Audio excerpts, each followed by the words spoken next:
that nastiness.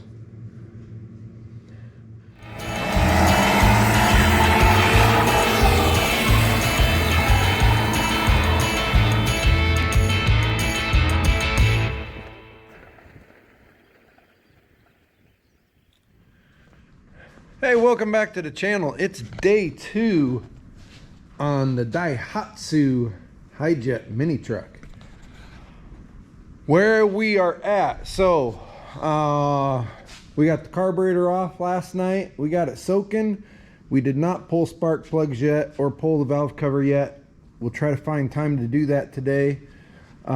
We did fiddle just a little bit with the carburetor, and we have good news to report. She is functioning now. This was just really corroded right in here with probably from the mice peas and stuff, but I debated getting a kit for this and just doing a rebuild, but I think, you know, we're gonna throw it back on there and just see if this Hijet will run and drive just the way we got it with a little bit of cleaning. What we are gonna do, and we got a couple customer rigs we got to get started on today, so we can't spend all day fiddling with our new toy, but we're going to take, right now we're going to take this latch assembly out of this door and either get it to work or leave it out of the door so that we can, you know, get into this side. This on these ones that weren't supposed to come to the US originally, the right side's the important side, so we got to have access. So we're either going to fix this or, you know, take it out and leave it out for a little bit just so we can have the accesses.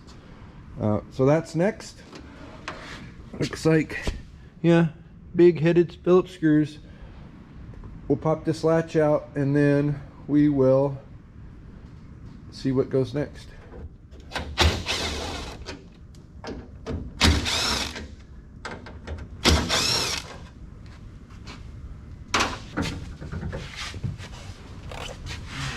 What do we got going on here?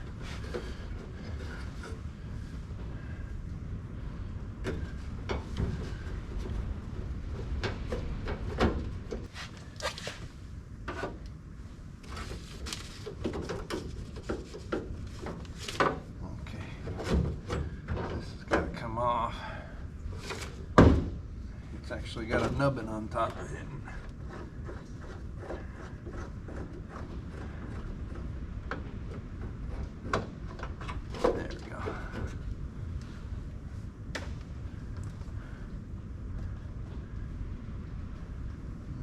Top of our door lock, you know, come down.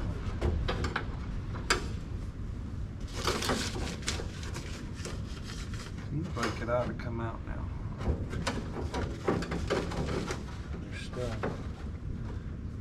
Oh, okay, I knew that. Still got a piece of latch holding on here. Oh, whatever. Yes.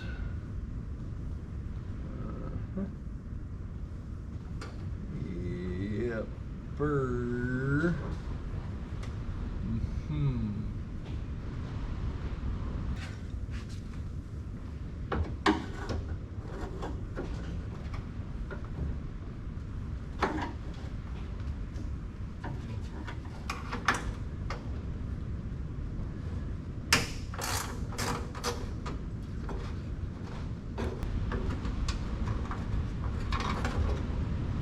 Limited amount of room in this thing.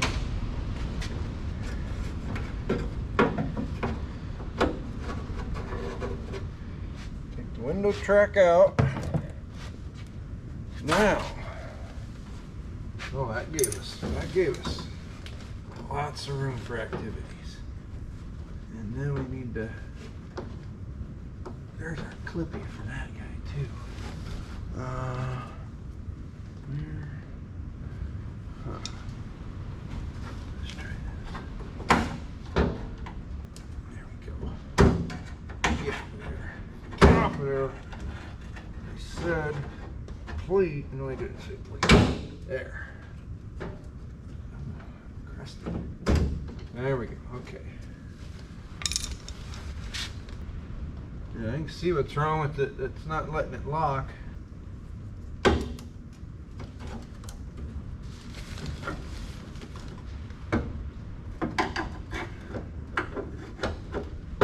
There she goes. Okay. Come on, there. Okay. Now we're out. Now we're coming. It's, yeah. No. Yeah. Hang on. There we go. There. See, it was, told you it'd be easy. All right, here we are. That's a little gummy. This is a lot gummy up here. Yeah. All right, well, we got stuff for that. Would PB to the rescue here. Here, let's get this linkage off of here before we. There we go. You don't want to break this stuff because, oh, it seems to me parts might be a challenge getting parts.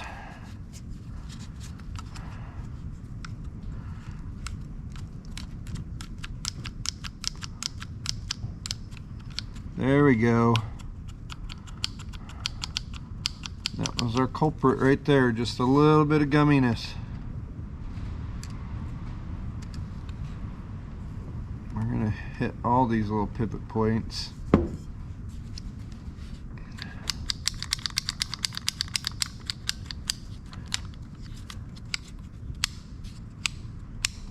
Now we're getting full movement out of our lock. It was stuck. Well, here, get out of there. This, because it was gummed up here, this was sitting like right around there, and this is in the lock position, so unlock only goes to there, and you could feel that in the knob. On the left door you'd get about 1/2 inch movement in the little locky knobby. On this door you'd only get about 1/4 inch, so I knew there was something wrong here, and that's what was happening, because this wouldn't rotate and get out of the way here. But now that we've got that lubricated, its resting position is up and we can fully unlock, and then once we unlock, it moves this paw over to here, and then you lift up on the handle and you open the door. And then when you lock it, it takes the lifting of the handle out of play. It doesn't contact the latch mechanism. So really simple, and really simple fix. Originally I saw this little clock spring hanging out down here. I don't know if you can see that or not, and I thought maybe it was out of place and getting in the way of that unlock, but that's not the case. Now we've got our unlock works just fine, and throw it right back in there. I was at the Irish parts store the other day, and I was on a service call, and I had forgotten PB, and they had this stuff, so we're gonna try it on some things, and I'll kind of let you know how it goes. But Blaster Multi-Max Premium Synthetic Multi-Use Lubricant says it displaces moisture, so kind of like the WD. Stops squeaks, prevents against corrosion, long-lasting lubrication, odorless, because this, y'all know this has odor, and it's significant. I haven't, so far, the only thing I've used these on, I've used them together, so I haven't observed the odorless part of this yet, but we're gonna go ahead. It kind of comes out kind of like a, I don't know, like a 10 weight oil. It's got a little viscosity to it, so I guess it'll kind of clean this stuff and do that lubrication thing that, you know, it's supposed to do. We'll get it down here in the latch too. We just as well, we don't want to take this out again. It wasn't the funnest job ever. And then we got to get this little spider web nest out of here too. Well, that was easy. Let's go. It's a lot easier getting it working again than it will be to get it back in the truck probably, but it'll be okay. Everything's gonna be just fine. Things are reassembled in the right-hand driver's door, and this is what I was talking about with the locking mechanism on this latch. We have a full half-inch of movement now, whereas before we had half of that, and now you can feel it hit each end of its full, movement. So let's see if it opens though. That's the outside handle. Oh yeah, nice. Latch is good. Let's try it locked. Locked now. No worky. Unlocked. Worky. Very good. It catches on the plastic bumper molding. That's that extra noise you're hearing. Now let's try inside handle. Inside handle. Worky. Locky. No worky. Unlocky. Worky. Good deal. Now we can get in and out of both sides of this thing. Let's get it running now, huh?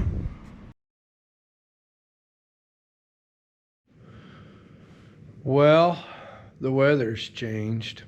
It's cold.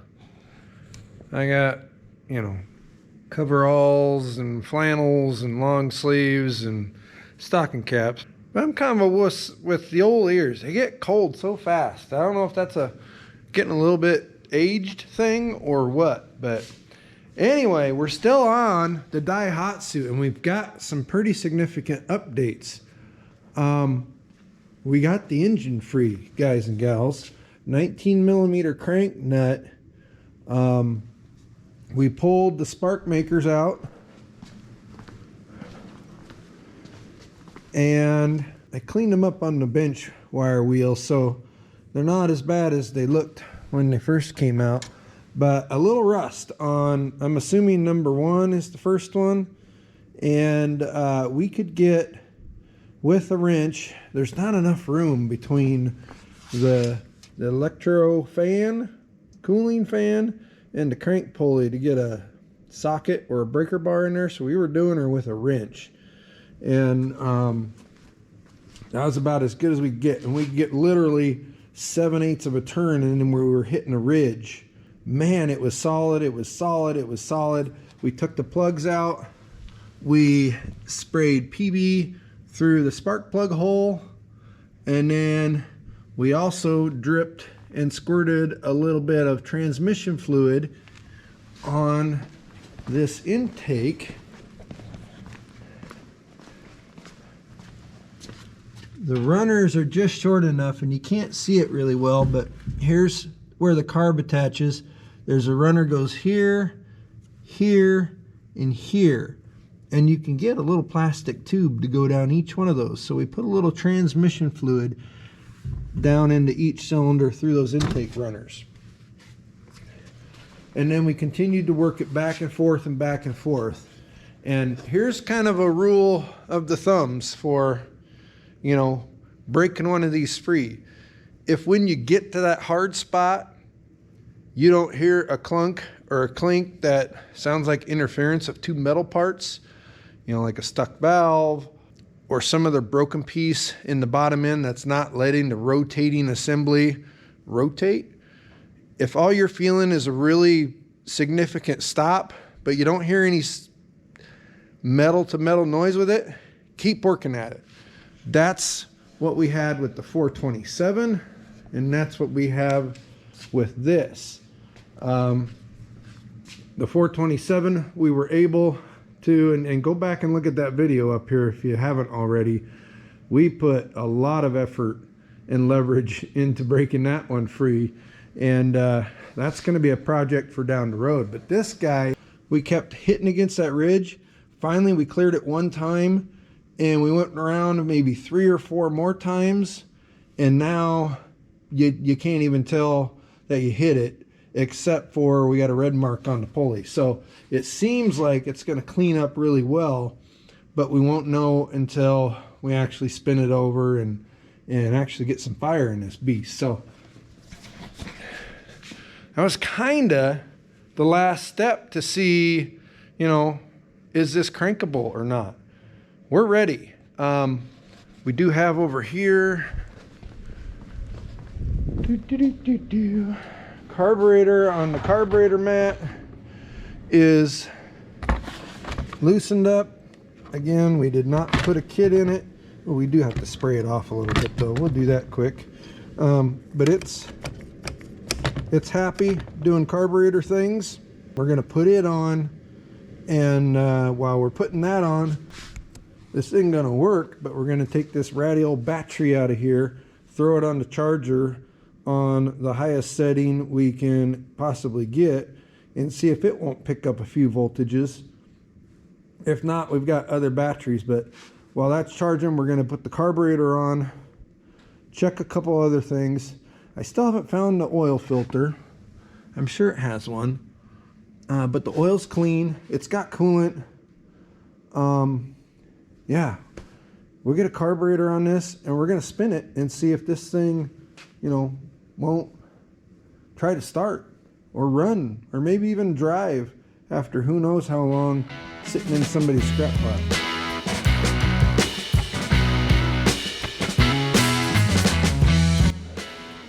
How's that for a strange fastener?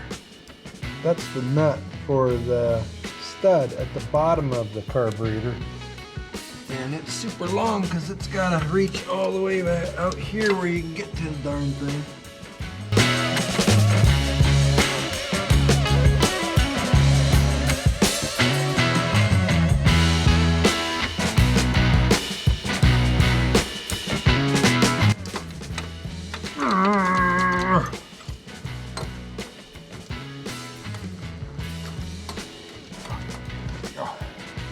I have a little light. You gotta sort through all these vacuum lines and things.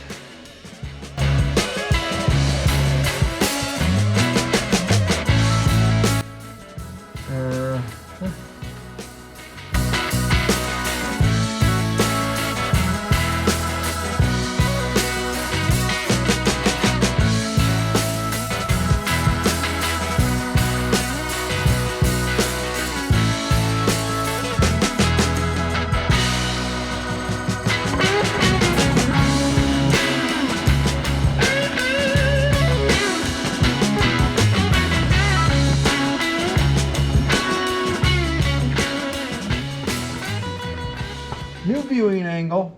We're gonna throw the other two valve cover bolts on here. Valve cover has a rubber gasket, so we're gonna reuse that bed ride. The carburetor gaskets are recessed O-rings, so we're reusing those bed rides as well. And for some reason, this bolt won't make contact. We're going to throw our 3 spark pluggos in. Actually, we aren't. We could have a little bit of liquid in the cylinder still. So we're going to crank on this with the spark plugs out for a bit, just to blow any kind of, we don't want to hydrolock our motor here.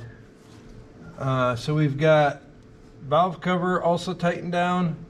We got spark plugs out. We're gonna go check the status on our battery, which I'm not very confident in. And then we're gonna be ready to, you know, see if this thing will turn over. Okay, battery is junk. We've got her on like a 40 amp setting right now, and it's just enough to light the dash up, but we do have dash lights.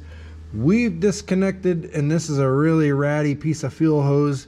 This line comes from the tank to the fuel filter, and then from here it goes up to the carb. So we've disconnected here. We don't want to suck any gross stuff out of the tank until we, you know, find a way of getting an eyeball in there and seeing what's going on. But in the meantime, what we can do is try and put the battery charger on 200 amp boost.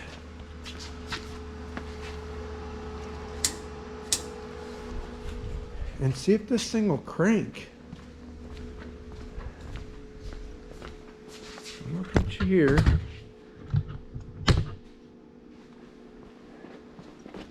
We've got, there's neutral.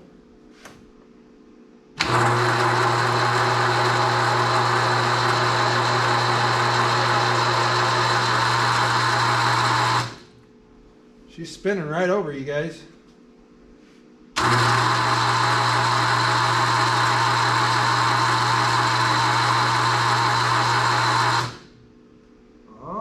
Okay.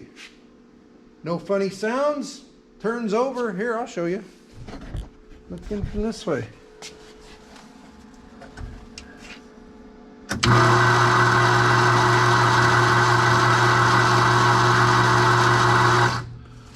Alternator's not turning. Oh, yeah, that's gonna be a problem. Let's see if we can't get that to spin. Fast forward just a bit, and this is what we're doing. It's just not happy at all. We're gonna dig into it just a little bit to see if there's something simple we can do to free this up. Because when I look closer at the built system on the Hijet, the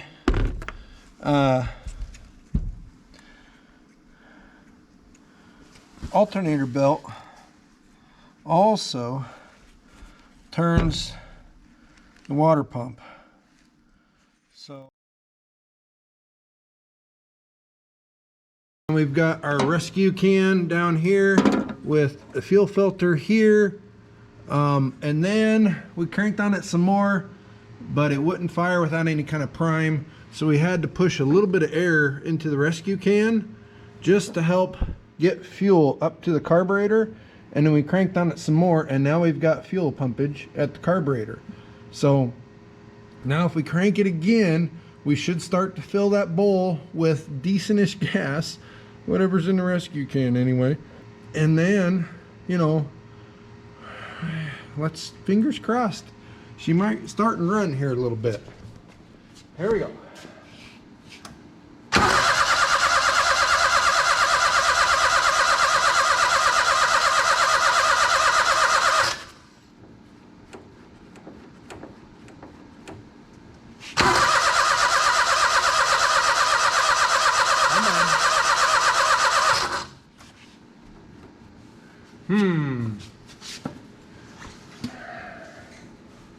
Let's give her a little prime. Let's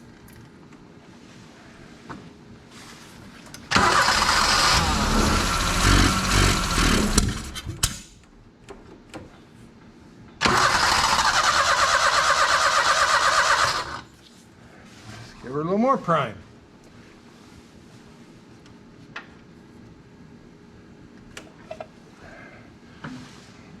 Gas going in there.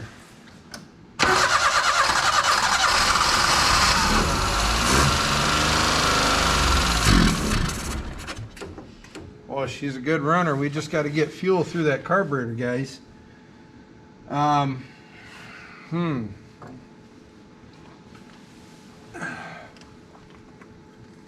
it seems like the carburetor's not carbureting.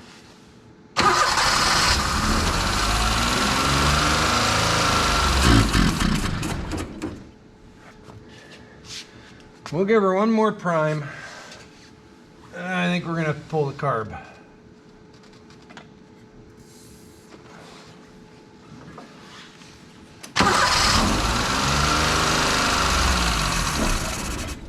Yeah. Well, good news. We got a nice running little unit. Bad news. Carb's coming back off. We gotta figure out why it will not accept the go juice. Let's get you up to speed here. We cannot get fuel through the carburetor, So we're gonna go ahead and pluck the needle and seat out. I have a rebuild kit on the way. I'm not super, it's an eBay one. There are not a lot of parts in it, so we'll have to see what shows up. But in the meantime, I don't want to wait. It's gonna be like 4 or 5 days, and we're just gonna pop the top off of this thing and see if we can't loosen some stuff up and get it to run in the meantime. So here's what we've got. We're back on the bench, back on the carb rebuild tray, and this is fuel inlet here. I think this little part here is a lid for the bowl, and needle and seat is in there. And I think I took these 2 screws out, and then there's one more here. I think then this piece will come out, and that's maybe all the deeper we'll have to go into this thing. And oh, by the way, one of the little screws had a tag on it with a carb number, so that's handy to have. But we're gonna get this last one out here, and then we'll see. We go around this guy and see that. I think it should come off. Oh, nope. We got to hit. Oh no, that's out. I thought we had maybe a hidden upside down screw. Well, here's a drain for the fuel bowl right there. Let's get it to start here. I don't want to mangle it too bad is the thing. Here we go. There. Oh yeah. Okay. Yeah. Needle. It's not dropping down at all. Well, maybe a little bit. We're not getting fuel into the rest of the carburetor though. Yeah, and somebody siliconed this instead of putting a gasket on it. That's a bit concerning. But yeah, we've got some turpentine down in there. Looks like we've got a little bit of new fuel in there too. But I bet we have to let's get this float out.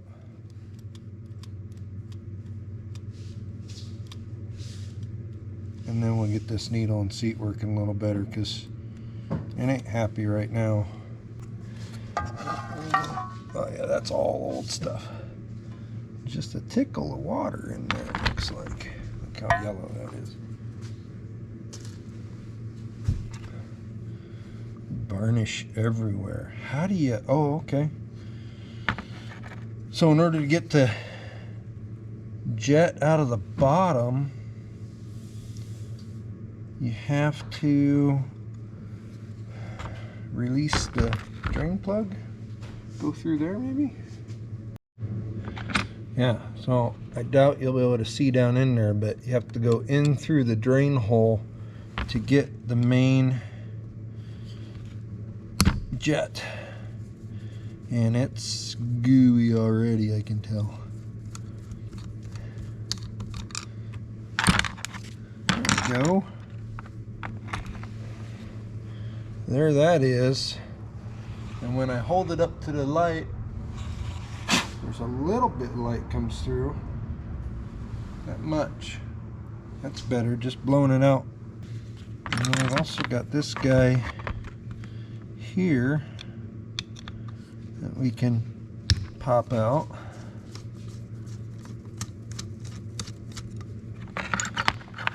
Oh, it's got a metering rod in it. Look at that nastiness. No wonder she won't start and run. Now that passage should go down and meet up with where we took that other jet out. And then let's see what happens when we take this guy out.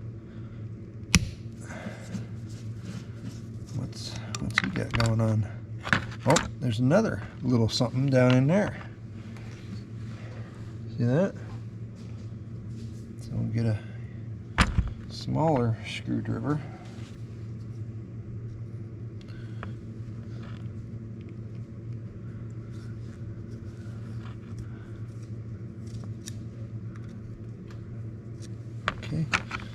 too wide. This was probably too wide. Definitely. Come on now.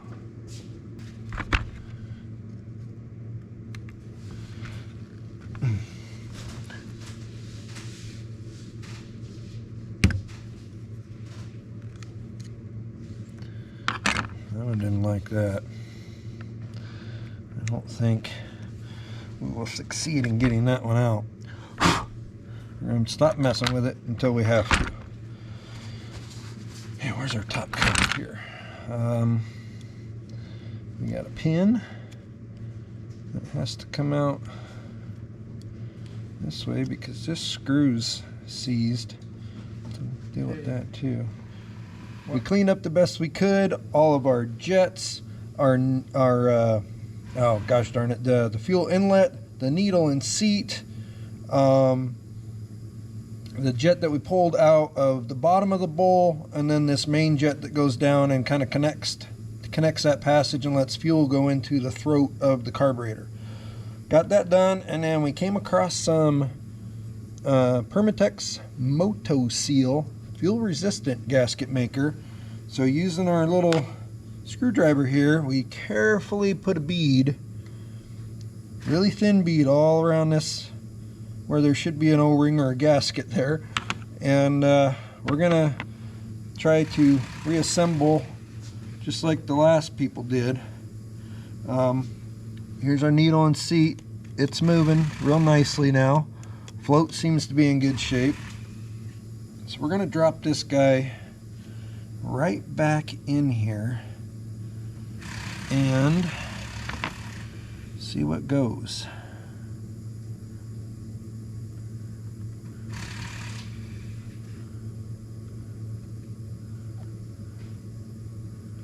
Okay.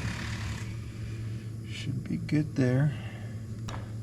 That should be it. Now this guy, this here's a bad design.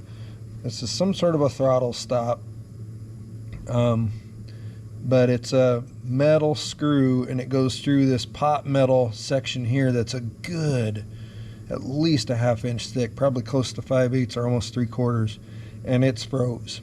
We had a vice grip on the knob, we had a vice grip on here, and you could twist those just a little bit and the other side wouldn't move with it. So it's stuck really bad. We're just gonna let her roll and hope that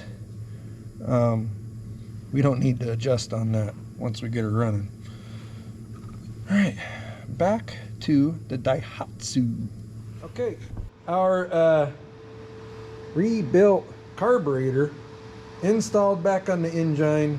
We've got rescue can, fuel hose, new fuel filter, giving the battery just a little bit of a pick-me-up because the alternator's still off. We do have one though.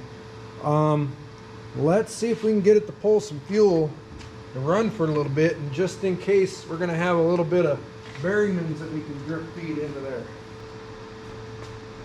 And because we don't have an alternator, we also don't have a water pump, so we're not going to run it a long time.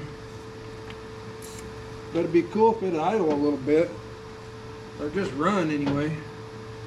Here we go.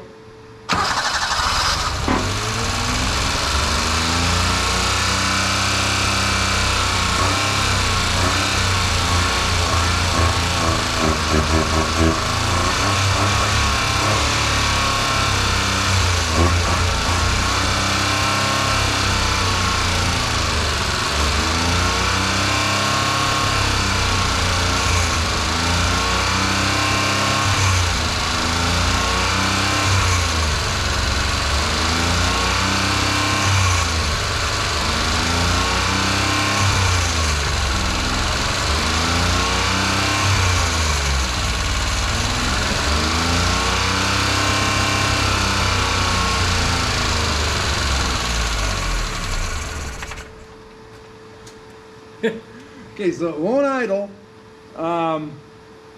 It's stuck on a really high setting for some reason, or it's just out of whack really bad. And I ought to be able to do something with idle air, but it just doesn't seem to want to do that right now. We're gonna go count our turns here. We might be a little bit too far out. Okay. Here's half, one, half, two. Let's give her another little bit of a tune-up, Berryman's tune-up here, and see what happens. A little bit of that should get us there.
She's a little kerfuggled.